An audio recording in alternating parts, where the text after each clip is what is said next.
Hi, friends. This is Donniel Hartman and Yossi Klein Halevi from the Shalom Hartman Institute. And this is our podcast, For Heaven's Sake, the special edition, which is now going on for 431 days, Israel at War. And even though it doesn't always feel like it, we're still at war. Yesterday, 7 soldiers were killed. And in 430 days, our hostages have not yet returned. But despite the feeling that everything is the same and we're still stuck in this ongoing war, we're calling today's podcast Crossroads. Because Yossi and I, as we were talking, feel that we're at a critical reflection point or crossroads, really, in central things that have been happening to Israel over the last year, but not only over the last year, over the last 2 years. And where we're going to go and how these things play out are going to have tremendous significance for the future of our country. On the immediate sense, Syria, not only our most dangerous enemy, but the vehicle through which Iran armed Hezbollah, and a primary source of the instability in our area. The Assad regime has fallen apart, and a new reality is there. There's a crossroads there. That's a crossroad. It could be of great hope, and every article in every journal in the news in the world is speaking about the tremendous hit that the Iranian master plan took. But it also might be the beginning of a new dangerous chapter. And what that means, there's both certainty and happiness simultaneously. We're at a crossroads in Gaza.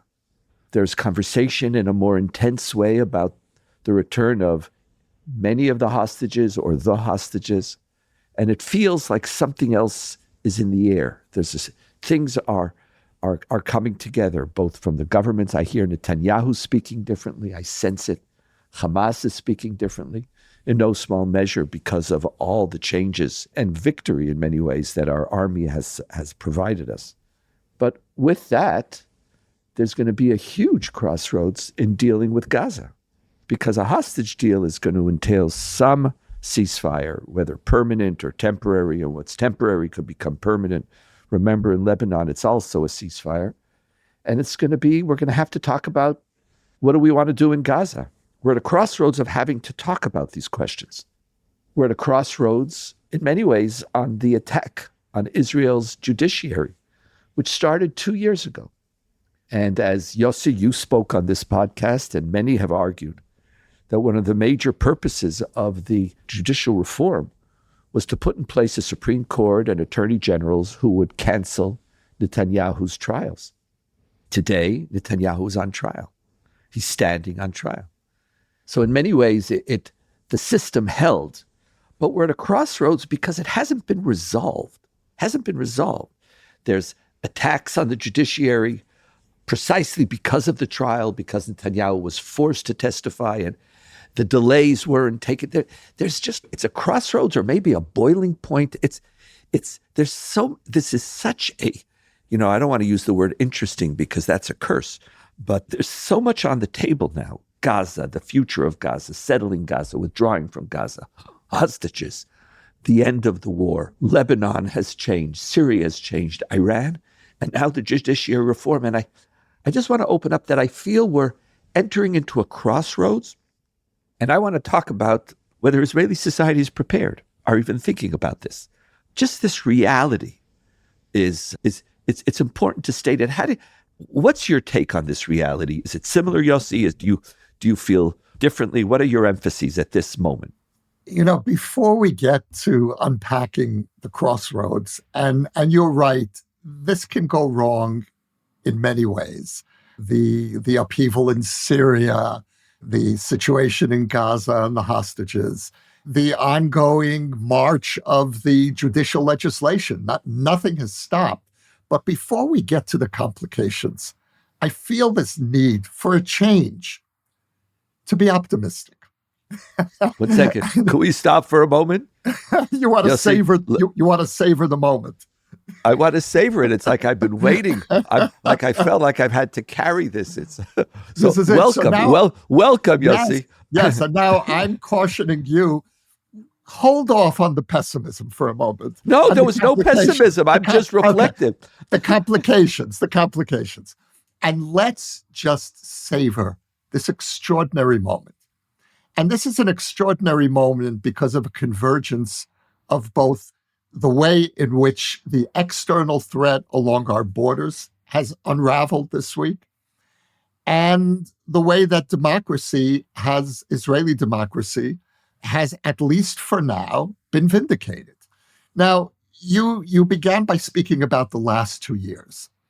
And what we've experienced in really the worst 2 years of Israel's history were two scenarios, two glimpses into what the unraveling of Israel would look like. For the year leading up to October 7th, we experienced the internal unraveling of Israeli solidarity, faith of so many Israelis in the decency of the country, in our democratic foundations. And then comes October 7th, and we experience a glimpse into what the physical unraveling of Israel would look like, the external unraveling, no borders, no army, civilians left to their own devices against thousands of terrorists pouring across the borders. And this last year has really been an attempt to get our bearings. This week, from my point of view, we saw the first real turning point on both of these fronts.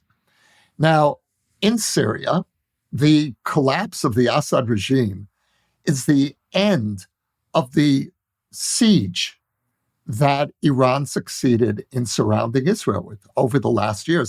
This was an historic strategic victory of Iran over Israel. And that siege has now unraveled. Now we're looking at an unraveling on their side. And also, looking at what's happened in Syria, you have a dictator who is overthrown by a jihadist movement. And the world is justifiably celebrating this. But look at the internal dynamics. Look at where so many of our neighbors are at in terms of how they govern themselves. And here, for all of the anguish, justified anguish and struggle over the future of Israeli democracy, our prime minister was forced to take the stand and testify in a corruption trial that he did everything possible to try to prevent. And in many ways, October 7th was a direct result of Netanyahu's attempt to prevent the trial, because the whole judicial assault was an attempt, as you put it, to try to create a different environment that would cancel the trial. And it was that year that led up to our vulnerability and led in many ways to October 7th. So what we're looking at today, and I will join you soon in unpacking the problematics of this, but for this moment, with Netanyahu being forced to testify, with the Syrian threat for all practical purposes demolished, I mean, what we've been doing in the last few days in Syria is extraordinary.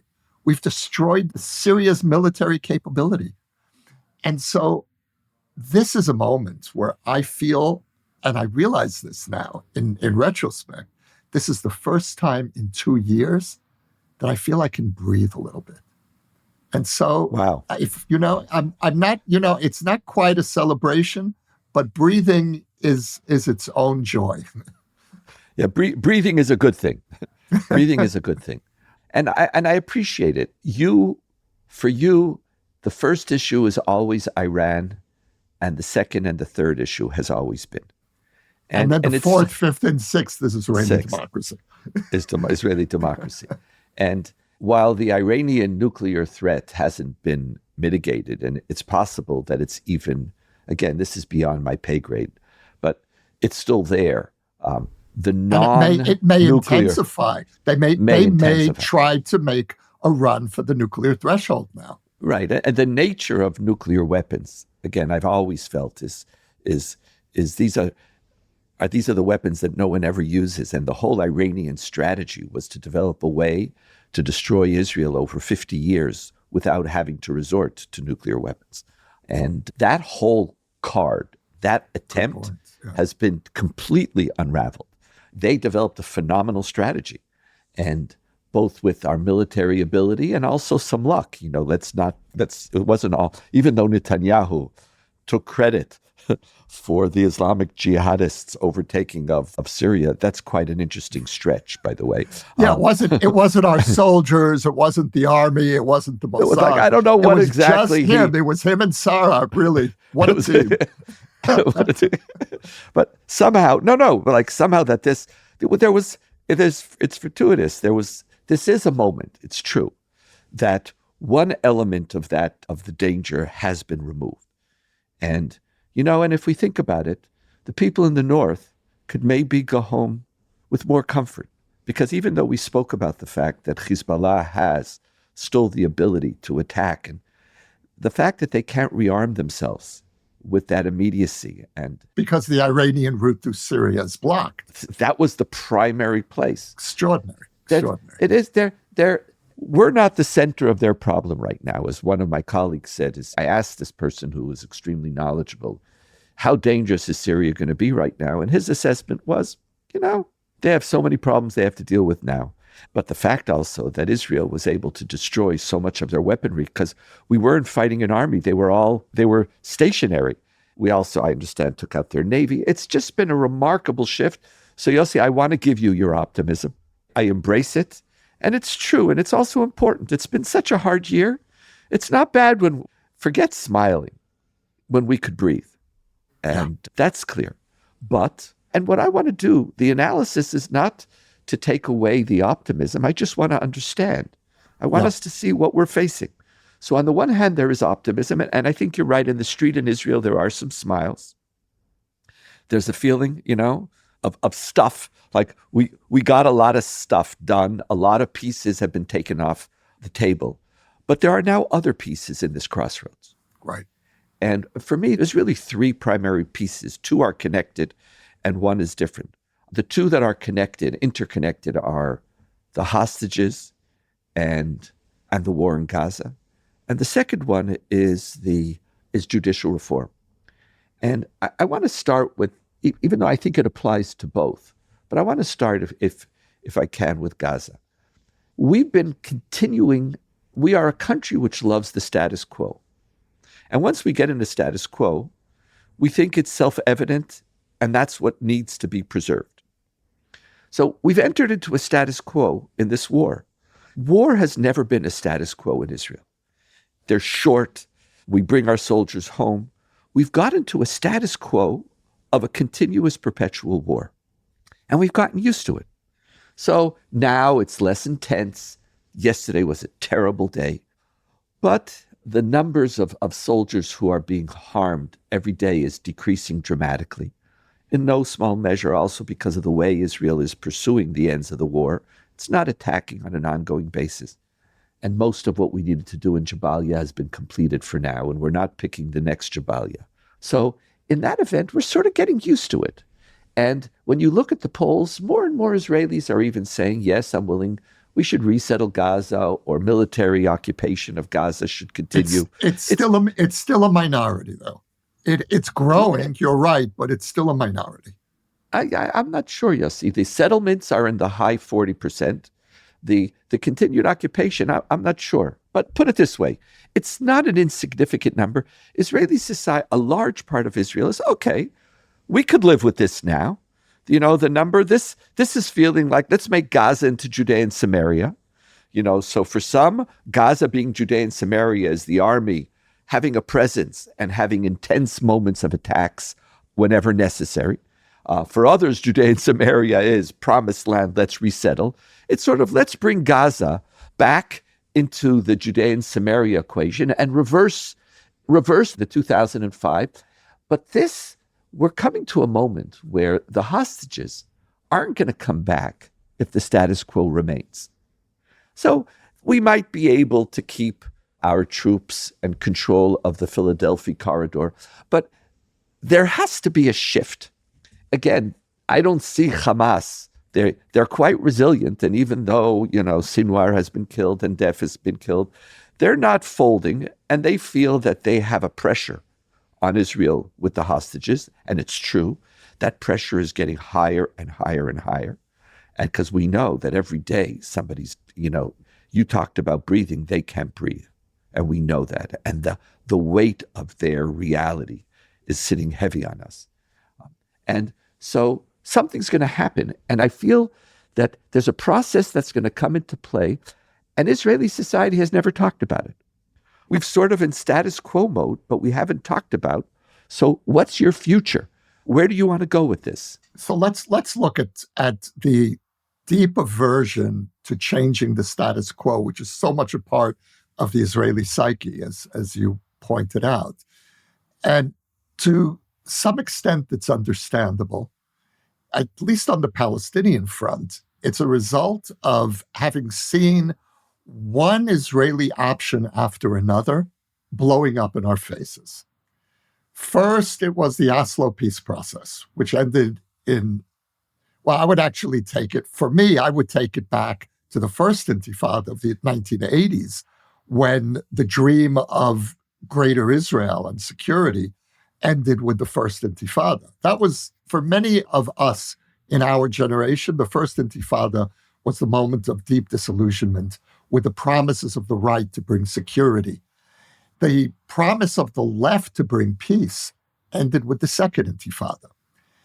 Ariel Sharon came along in 2005 and said, you know what? The right has failed to bring security by holding on to the territories. The left has failed to bring peace by offering to withdraw from the territories.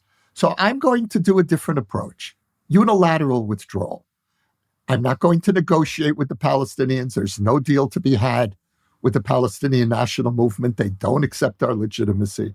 And so we are going to unilaterally redraw our own borders. And that was the root of the disengagement from Gaza, was a recognition of the failure of the right and the left. But then the disengagement failed too. And October 7th, for I'd say most Israelis, was the end of the hope that we could ever disengage from Gaza. Gaza came right across the border. And so, Yossi, it's very interesting, if I could say, you're presenting that there is Israelis embrace the status quo because every option at resolving something has failed. Yes. Greater Israel has failed, peace has failed, disengagement has failed. Would you consider that what's failed is a status quo has also failed? Yes, I think that October 7th is not so much the failure of disengagement. My understanding is that it's the failure of the status quo. And I mean, look, this October 7th is more complicated. It was, first of all, the failure of our army and government to overcome their arrogance and to take threats seriously. And that actually is also that's a result of the status quo. When you're in the mindset of a status quo, you become lazy. And so October 7th really was an expression of the failure of the status quo in several ways.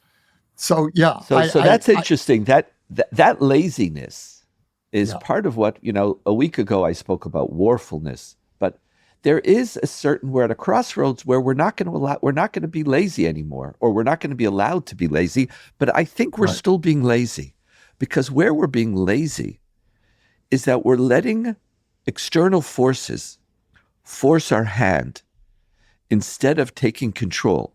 So you're right, for example, we've seen every option or solutions fail, but so is the status quo. So why not try something else? Of course, we all know there's way to put it. Yes. There's no perfect solution. I want to say there is no perfect solution in Gaza. There is no perfect peace partner. It's going to be a mess, but then we have to pick between imperfect solutions. And I feel that in Israel, when you're offered imperfect solutions, we prefer not to choose. Instead of saying the less imperfect, let's try a political process. See, the hostages are going to force, Israel officially is not even negotiating with Hamas, because we don't negotiate with a terrorist organization. Like, if you just look at it, we're like digging our head in the ground, digging a hole, and just sort of letting processes continue. The hostages are sort of their own isolated engine of movement, disconnected from the future of Gaza, even in the minds of many Israelis. Of course, they want a hostage return, but are you ready to withdraw from Gaza? No. So they're not even coherent. And then somewhere along the line, who knows? Trump is going to, Biden couldn't force us, but now maybe Trump, maybe Saudi Arabia. It's like startup nation is becoming status quo nation. And it's very strange. Or worse, stagnant nation.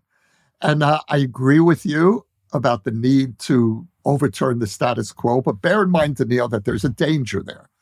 And the growing appeal of rebuilding settlements in Gaza is an Israeli response to the status quo. It's Israelis saying, you know what, the status quo isn't working. We need to be proactive. Fair enough. That's true. I accept that correction. That's true. The other piece of it is that you said that there's no perfect peace partner in Gaza. I mean, let's rephrase that. There is no peace partner in Gaza. And the Palestinian Authority is a potential partner for arrangements, which is good enough, but it's not a peace partner. We don't have a peace partner now. We may have a peace partner if the Saudis join the Abraham Accords, and then we have a regional framework for peace. But even then, I don't believe that we can solve this problem bilaterally with the Palestinian leadership. Fair enough. The word peace it feels so utopian. I don't have another word. Call it a negotiating partner. Call it a ceasefire partner. This is what's the difference? I think we have a ceasefire partner, or part of our responsibility is to try to create it. And it's so interesting as I talk about this in Israel, or as I talk about it with Jews around the world, everybody knows, I think, are profoundly impacted by your observations beforehand. Everything has failed. So we've gotten into the mode that because everything has failed, everything will fail. And even the Saudi deal, again, one of my colleagues said to me, he has a feeling that everybody likes the Saudis because somehow they're going to resolve the conflict for us. Somebody's they're going to do it. And we don't have to give them any territory. And we don't have to give them territory. And if the Saudis come in, then maybe Ben Gvir will leave. And it's somewhere along the line, but a serious conversation. And you're right, that we see the rebuilding of settlements. For some people, the rebuilding of settlements is just to create a better status quo. For others, as you correctly said, it's a different status quo. It's active. It's the greater Israel, larger story. But I feel that part of what we need to do, and it's here, your job as a journalist and as a teacher, my job as a teacher, our job is to start talking about and to start spelling out, talking more seriously about these plans. Now, Netanyahu, I know Dermer is a serious guy. I know he already has 6 plans. He has options. He's thought through the next 3 years. He has it all out. I'm sure that none of them are any good, but we'll. No, I'm not sure. But either way, they're not being presented to us. It's the country is keeping us at this crossroads. And I think something's going to move. And so it'll be interesting. It'll be important. God willing, any one of the hostages will return. All the injured, the elderly, the women. Now they say also the Americans. That's an interesting. It's give me anybody.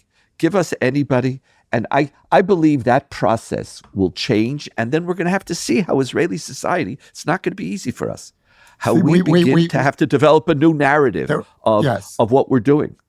Well, there's another divide now in Israeli society between those who will grab onto any incremental achievement and those who want let's call it a comprehensive total solution, victory. Certainly total victory on the hostage front. And I'm in that camp. I used to be in the camp of incremental, let's make a series of arrangements. I think time has run out for the hostages. And my big worry is that if this government makes a partial hostage deal, which seems to be where permanent. It's heading, that in itself will be, God forbid, a death sentence for those left behind. In many ways, the adding of the American hostages to the initial concept of women, elderly, and the infirm is a way of saying, okay, Trump, exactly. Now this could be a new status quo. Again, it's removing Trump's pressure from the government, yes. That's right. And then we could and then again, instead of all of them, that will be the total victory picture, but it's not the total victory.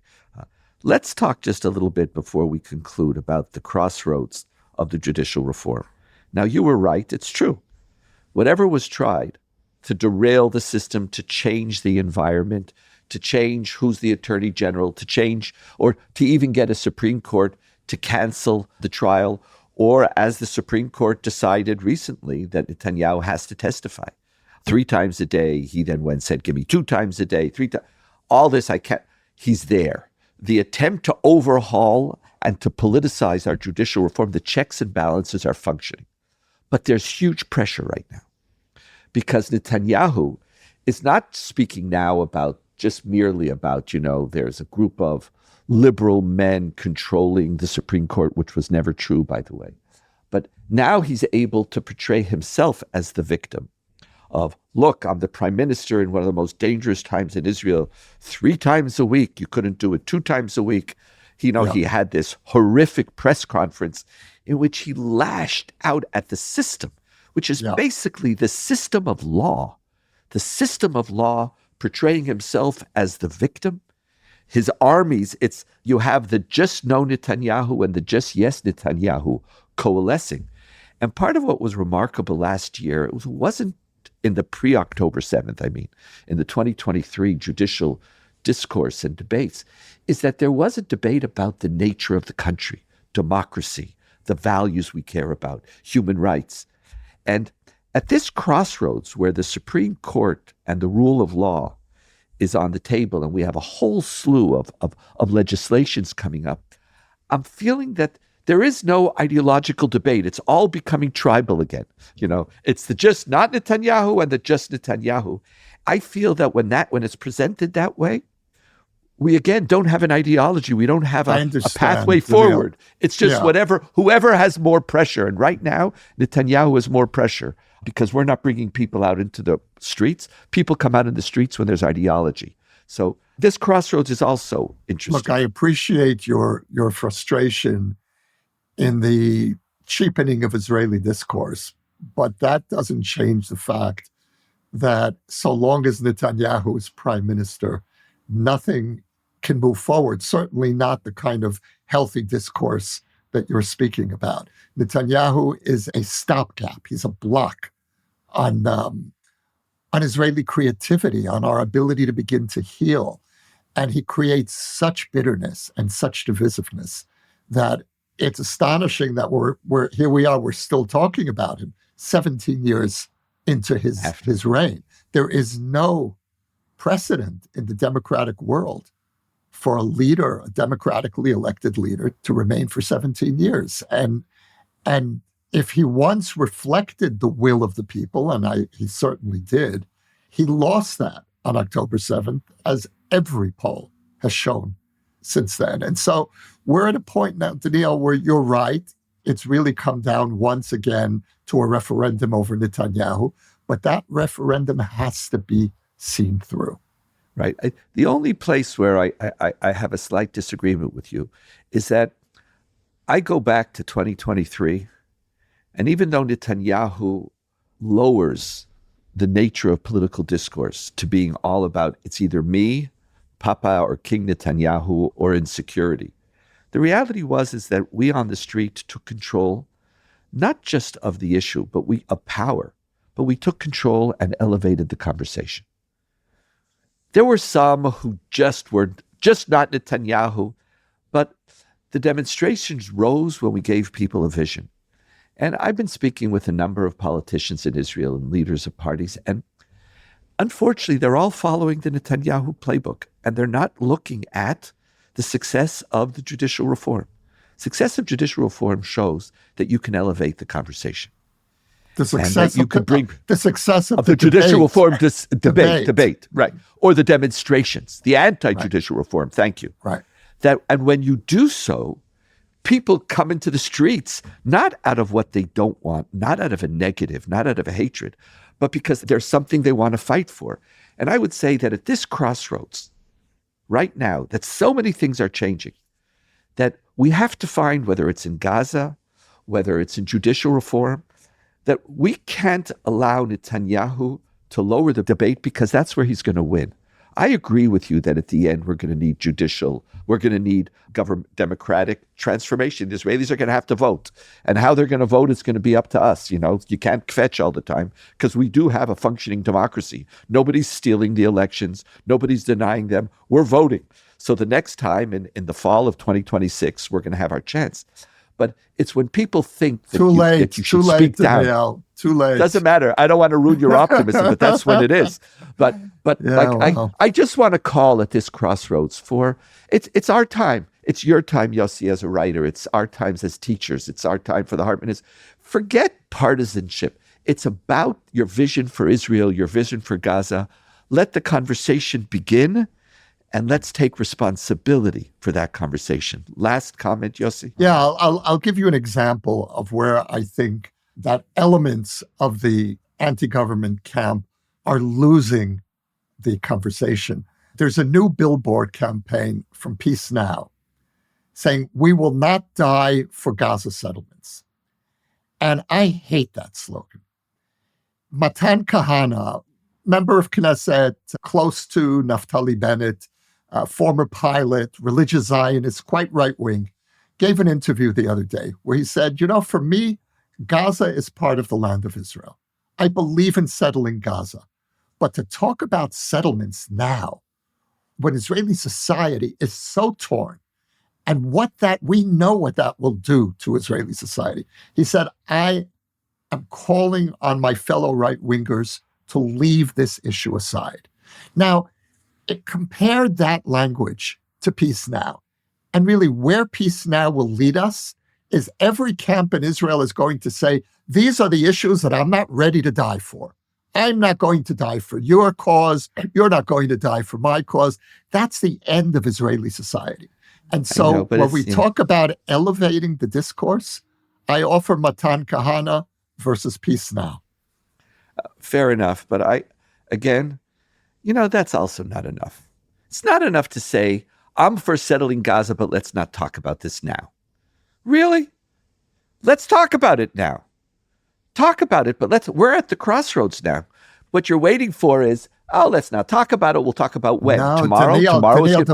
The beauty of what Matan Kahana was saying is we're not going to return to Gaza. He couldn't quite bring himself. No, but he couldn't bring himself to say it. But Donniel, what is he saying? If we don't rebuild the settlements when we're sitting in Gaza, you think we're going to do it after we withdraw? He understands. I think fair enough. I'm going to give you the last, since I said I'm going to give you the last word, I'm going to give you the last interpretation of Matan Kahana.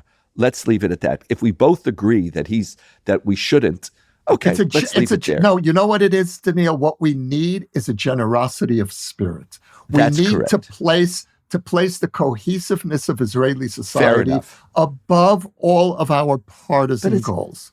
But it's not just, cohesiveness could be so mediocre. So here we have to talk about that next time. This is excellent. For next time.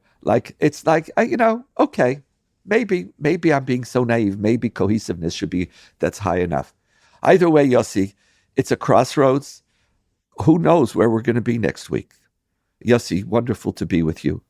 Great to be with you. It's still 431 days. And may this week be a week where some breakthrough on the hostages, and some direction of the crossroads continues to reveal itself. Yossi, thank you very, very much.